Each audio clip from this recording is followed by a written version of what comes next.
Hey, this is a video for 3.4, carrying capacity. So go ahead and check out the overview and set up your guided notes.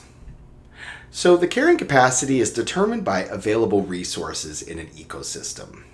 And recall from previous videos that a population will increase, and this is considered biotic potential. This exponential growth represents the potential for this population to grow.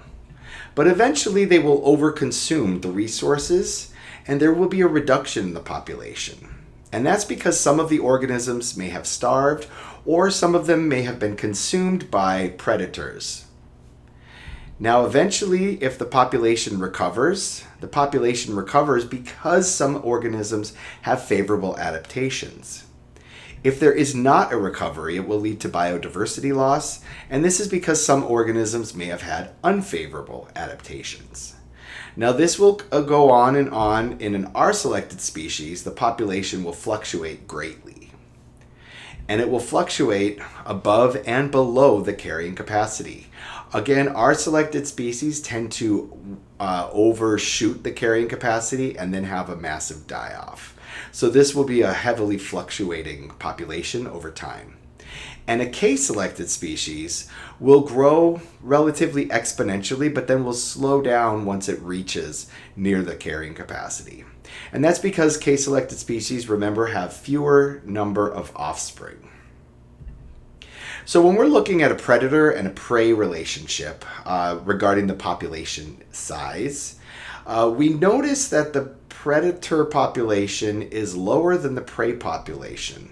So when we look at this over time, and for example, at time signified by the A, the prey population is far above the predator population. So that means the predators are going to have a lot of food available to them. So in a little bit of time, in fact at time B, you notice that the predator population is over the prey population because the predators consumed many of the prey and they have started to have offspring. However, this is not sustainable because the predators now will be running out of food. So at time C, you'll know the predator has started to drop off and the prey population has also dropped down. But now with a low number of predators, when we get to time D, we're starting to rebound. And the prey population is starting to increase. Remember, prey tend to be more R-selected, so their populations will fluctuate much more than a K-selected species.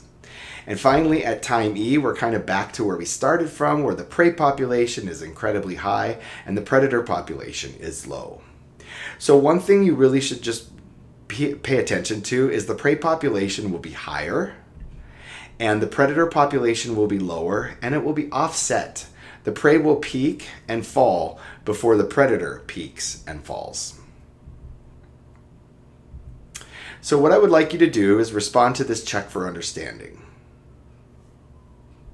And now for our FRQ practice.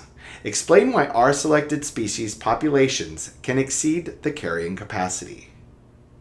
I hope that this video was informative. I thank you for your attention, and I will see you soon.